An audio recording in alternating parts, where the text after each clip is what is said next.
Now we will discuss the type of research. Research कितने type की होती है वो सब डिस्कस करेंगे, जैसे कि descriptive research, analytical research, applied research, fundamental research, qualitative research, conceptual research, empirical research. ये सभी इसके टाइप हैं। डिफरेंट टाइप की जो स्टडी की जाती हैं उसमें डिफरेंट टाइप के रिसर्च मेथड्स को यूज़ करते हैं। तो इसमें हम सभी टाइप्स ऑफ रिसर्च को डिस्कस करेंगे। और यहाँ पे हम एक कंपेरेटिवली डिस्क्रिप्टिव या जितने भी रिसर्च हैं यहाँ पर हमने उसको कंपेयर करते हुए डिस्कस किया है, जैसे कि डिस्क्रिप्टिव वर्सेस एनालिटिकल रिसर्च। इससे आपको क्लैरिटी जल्दी होगी, आसानी से आप समझ में आएगा कि डिस्क्रिप्टिव और ये जो एनालिटिकल रिसर्च उसमें क्या डिफरेंस है और दोनों का मतलब क्या है, दोनों ही समझ में आ जाएगा आसानी से। सो यहाँ पर आप देख सकते हैं descriptive research include the survey and the fact finding inquiry of different kinds. अलग अलग प्रकार के फिनोमेना की आपको अगर इंक्वायरी फाइंडिंग, अगर डेटा कलेक्ट करना है या फैक्ट को फाइंड करना है या सर्वे करना है, तो इसमें डिस्क्रिप्टिव रिसर्च का यूज़ किया जाता है। Descriptive research an affair as it exist at a present. अगर कोई चीज़ प्रेजेंट में एग्जिस्ट कर रही है उसके बारे में जानकारी के लिए हम लोग डिस्क्रिप्टिव रिसर्च को यूज़ करते हैं। In the social and business research be quite often the term as, और सोशल या जो बिजनेस रिसर्च होती है जहाँ पर हम लोग सर्वे के माध्यम से फैक्ट फाइंडिंग करते हैं उसको बोलते हैं एक्स पोस्ट फैक्टो रिसर्च।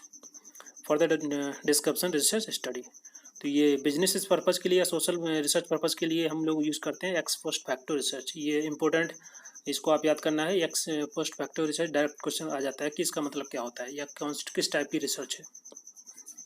इसकी करेक्टरिस्टिक्स ये है कि research as we know that research has no control over the variables पे कोई कंट्रोल नहीं होता रिसर्च का।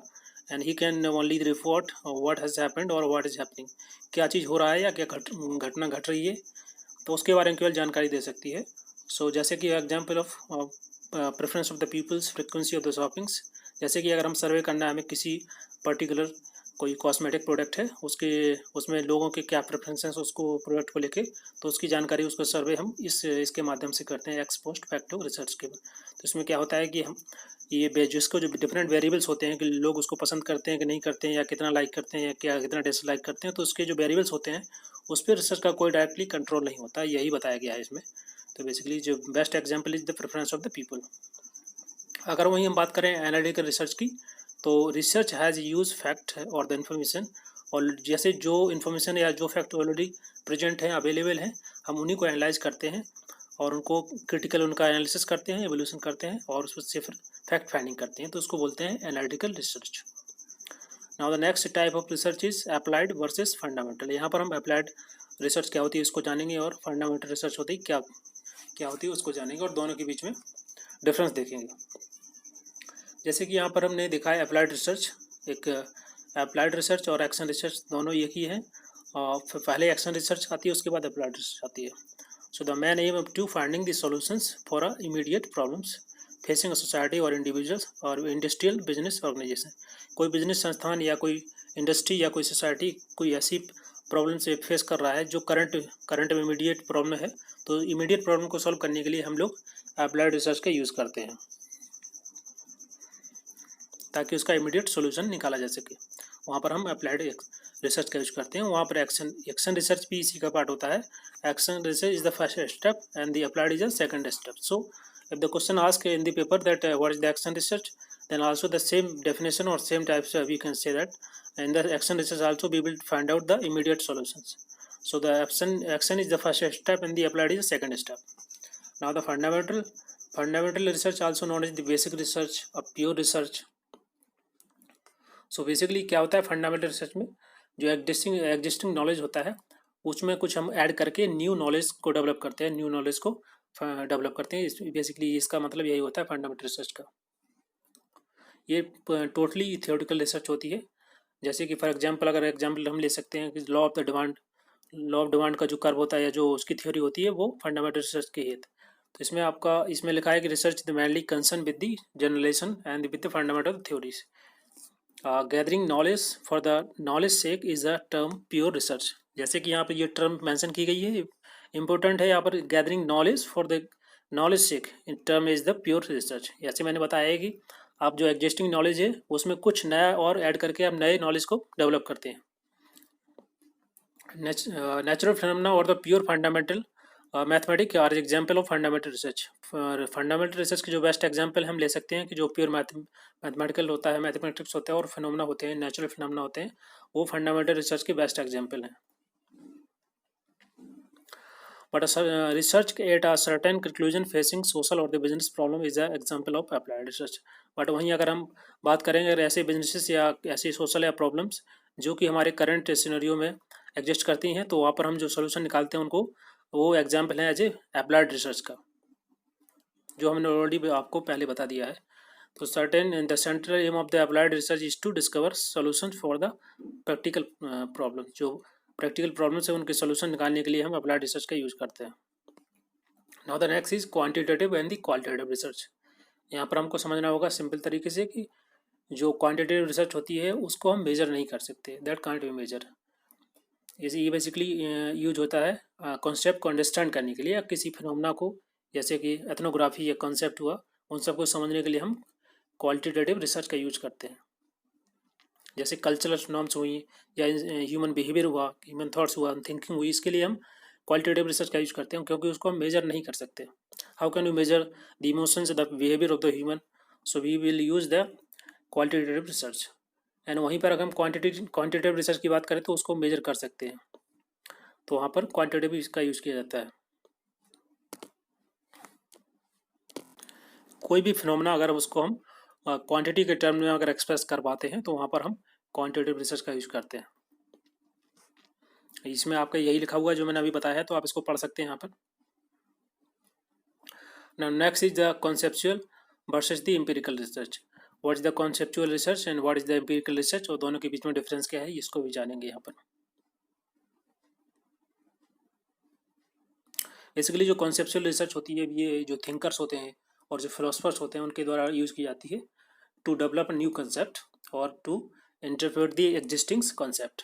तो ये जो कॉन्सेप्चुअल रिसर्च उन्हीं के द्वारा यूज़ की जाती है। और वहीं एम्पिरिकल रिसर्च बेसिकली इसको हम एक बेस्ट एग्जाम्पल होता है, और उसको एग्जाम्पल लेते हुए आपको हम समझा पाएंगे कि बेसिकली टोटली बेस्ड होती है ऑब्जर्वेशंस और एक्सपीरियंस पे। जैसे कि अगर फूल का जो कलर होता है, फ्लावर का जो कलर होता है वो चेंज होता है, तो आपको उसको कैसे फाइंड आउट करेंगे? ऑब्जर्वेशन से करेंगे या फिर आप एक्सपीरियंस के आधार पर रखेंगे? तो ऑब्जर्वेशन पे आपके देखेंगे कि सीजन, जैसे ही सीजन चेंज होता है तो उससे जो फ्लावर का कलर होता है वो चेंज होता है। बट अगर आप उसको एक्सपीरियंस करेंगे धीरे कुछ समय बाद, तो देखेंगे कि टेम्परेचर के चेंज होने से जो फ्लावर का कलर चेंज हो रहा है। तो यहाँ पर दो फिनोमेना हुए आपके, दो आप यहाँ पर देख सकते हैं कि एक ऑब्जर्वेशन के आधार पर और एक एक्सपीरियंस के आधार पर आप एक कंक्लूजन पर पहुँच पा रहे हैं। तो इसको बोलते हैं एम्पिरिकल रिसर्च, ये वास्तविक रिसर्च कहलाती है। तो आप इसको यहाँ पर देख सकते हैं, जिसमें यही मेंशन किया गया है, और इसका जो बेस्ट एग्जांपल था इसको मैंने इससे समझाया है। Now next is scientific research. Scientific research क्या होती है? Scientific research is systematic investigation of scientific theory and hypothesis और साइंटिफिक थ्योरी का एक जो सिस्टमैटिक इन्वेस्टिगेशन होता है उसको ही साइंटिफिक रिसर्च बोला जाता है। In this, we will discuss the nature of this research. What is the nature of research? Like explaining the social relations, events, fact, and social processes. Discover the new facts is also the nature of research. In studying the nature and the cause of the problems, what is the problem, what is the cause of the problems, and the nature of the problems. When we study, that is also part of the nature of research. And testing and modifying the old facts, and the use of the scientific methods, and using of the statistical analysis, is all the nature of the research. There is some major steps we use in the research during the collection of the data. Like first of all, we will select the subject, then we will review the study about our subject particular topics, then we consider the unit of study where we are going to study and what should be the unit of the study. And then we will develop the hypothesis of the theory, and then we will understand what is the source of information from which we will collect the information. Then we collect the information, record, then verify the facts, and later we will classify the data and analyze the data, and at the end we will conclude and understand and conclude the data. So all these the 7 to 8 steps in the research process.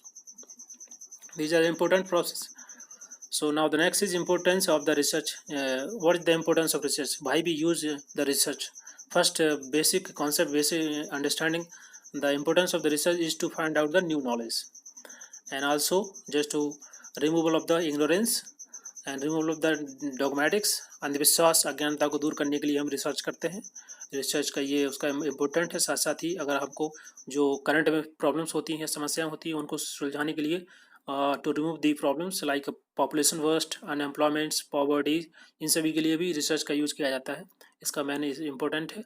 और like social welfare, social service, social progress and the practical importance also है the importance of the research. So all these the importance of research. Here we can see the objective and the features also mentioned. Basically ये हमारे जो social work paper 2 है net JRF के लिए, ये जो important नहीं है, बट मैंने अभी जो डिस्कस किए हैं इम्पोर्टेंस और जो मेजर स्टेप्स और जो टाइप्स ऑफ रिसर्च, ये ज़्यादा इंपॉर्टेंट है। बट अगर आपका सब्जेक्ट है, आप अगर मास्टर्स कर रहे हैं सोशल वर्क में, तो आप उसके लिए पढ़ सकते हैं। ये सभी फीचर्स या ऑब्जेक्टिव यहाँ पर मेंशन है, आप यहाँ से आप देख सकते हैं।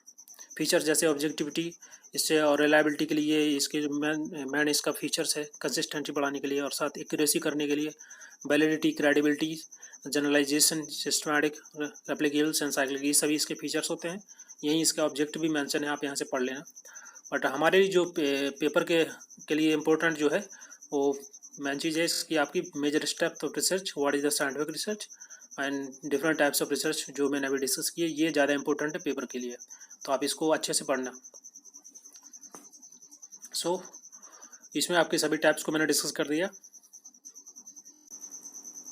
यहाँ पर हम कुछ प्रॉब्लम्स ऑफ रिसर्च देख लेते हैं, क्या क्या समस्याएं आती हैं हमारी जब हम रिसर्च करते हैं। तो what we face during the research, what the problems we will face, like the nature of the phenomena. Sometimes the nature of the phenomena is very complex because the one incident which we are going to study is dependent on the different types of variables, different incidents. So sometimes it becomes very difficult to understand the phenomena of the research. And the next is lack of clarity in the concept, because from the different perspectives, different thinker and different philosopher have different perspective about a particular theory, so it will become very difficult to clarity of the concept and the difficulty in the achieving objectivity and the objective को आपको achieve करने में काफ़ी difficulties होती है, because उसमें आपके बैसनेस भी आ जाती है, आपका पर्सनल, आपकी इंडिविजुअल जो बैसनेस होती है किसी पर्टिकुलर ऑब्जेक्ट और किसी फिनोमेना को लेकर, तो इसमें ऑब्जेक्टिविटी में काफ़ी डिफिकल्टी आती है during the research and the problems of the exact measurement, because as we have discussed about the quantitative research, qualitative research, so sometimes measurement is not possible, so the exact measurement problems will occur in the research process. Like you can't measure the behavior of the person, so nature of the person, behaviors, relationship you can't measure, so exact measurement is not possible. And also along the verification is not possible. When you collect a large amount of data in the area of studies large, so sometimes it become very difficult to understand and to verify the data. So these are the problems of the research. Now the next है यहाँ पर history के, research की history क्या है उसके बारे में दिया गया है। तो ये आपके लिए इतना इम्पोर्टेंट नहीं है इसके नेट के एग्ज़ाम के लिए, बट ये अगर कोई MA कर रहा है, मास्टर कर रहा है, उसके लिए इम्पोर्टेंट हो सकता है। तो यहाँ से आप इसको भी पढ़ सकते हैं कि जैसे कि अगर हम देखें कि ब्रिटिश टाइम में ऐसे कोई उससे राह में ज़्यादा कोई प्रोग्रेस नहीं हुई थी रिसर्च में, बट उसके अलावा अगर उसके बेसिस पे देखें तो कुछ इम्पोर्टेंट उनके एडमिनिस्ट्रेशन पर्पज़ के लिए उन्होंने कुछ रिसर्च वर्क किए थे। जैसे कि यहाँ पर आप देख सकते हैं कि फेमाइन के टाइम पे यह health, education, employment system, village problems के लिए कमीशन बनाई थी उन्होंने, और पॉलिटिकल और इकोनॉमिकल कुछ जो कि उनकी सरकार को, उनकी गवर्नमेंट को डायरेक्टली रेगुलेट करने में प्रॉब्लम्स करते थे, क्रिएट करते थे। तो उस समय पॉलिटिकल रिफॉर्म्स लाने के लिए, इकोनॉमिकल रिफॉर्म्स लाने के लिए उन्होंने कुछ रिसर्च किया था, कुछ रिसर्च जैसे कि 1870 में सेंटर सेक्रेटरी बनाया था ताकि जो स्टैटिस्टिकल डेटा होता है उसको कलेक्ट करने के लिए, और 1891 में इन्होंने जो पहला मेजर इम्पोर्टेंट स्टेप लिया था सेंसस को, और सेंसस इन्होंने क्रिएट किया था और सेंसस कराया था। उसके बाद कुछ ब्रिटिश रिसर्चर्स थे, एंथ्रोपोलॉजिस्ट थे, जिन्होंने कुछ रिसर्च स्टडी की जो इंडियन ट्राइबल लाइफ स्टाइल पर, उनके ट्रेडिशंस पर, ट्राइबल्स की लिटरेसी, उनके पर्सनल लाइफ पर कुछ स्टडी की। जैसे कि इम्पोर्टेंट जो स्टडी है 1906 में सर रिजले के द्वारा द टोडास स्टडी की गई। उसके बाद SN राय के द्वारा 12 में the Munda in their country, ये नेक्स्ट रिसर्च थी। और JS मिल के द्वारा 1936 में स्टडी की रंगमा नागा, जो नागा ट्राइब नॉर्थ ईस्ट की है। और उसके बाद इंद्रजीत सिंह के द्वारा 1944 में गोंडवाना एंड दी गोंड्स, ये गोंड्स ट्राइब जो है उसके बारे में स्टडी की गई। तो ये कुछ स्टडी वर्क था ब्रिटिश टाइम पे, ब्रिटिश एरा में। तो ये उसकी हिस्ट्री है रिसर्च की हमारे इंडिया में। और उसके अलावा बाद हमारा देश आज़ाद हो गया तो उसके बाद कुछ स्टडी इंडिपेंडेंट इंडिया में हुई, जैसे कि अगर हम यहाँ पे देख सकते, बहुत सारी जो प्रॉब्लम्स थी हमारे सोसाइटी में, economical problems, social political problems different sector में थी, तो उनको रिजॉल्व नहीं किया था ब्रिटिशर्स ने, ना ही उन पर कोई खास स्टडी की गई थी। तो उसके बाद जैसे ही हमारा देश आज़ाद हुआ तो बहुत सारे कमीशंस बनाई गई, बहुत सारे और ऐसी डेवलपमेंट सर्वे किए गए, जैसे कि आप यहाँ देख सकते हैं बहुत सारी इंस्टीट्यूशंस बनाई गई इन सभी प्रॉब्लम को सॉल्व करने के लिए, जैसे कि Indian institute of agriculture planning commissions और Indian institute of community development, directorate of natural sample survey, university grant commissions, Tata institute of social science, school of social work Delhi, tribal research institute and culture research institute, और उसके अलावा बहुत सारी institute हैं और बहुत सारी कमीशंस हैं जो गठित की गई हमारी ये social, economical, political different sectors की जो प्रॉब्लम्स थी उनको रिजॉल्व करने के लिए। तो इंडिया में इस समय पर काफ़ी रिसर्च वर्क चल रहा है। तो इसी के बारे में था, ये आपका हिस्ट्री के बारे में था रिसर्च के, इंडिया और 1947 के पहले और 1947 के बाद जो वर्क हुआ उसके बारे में।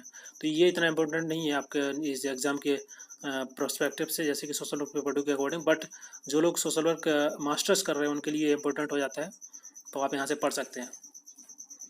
सो इस वीडियो में इतना ही। Thank you very much.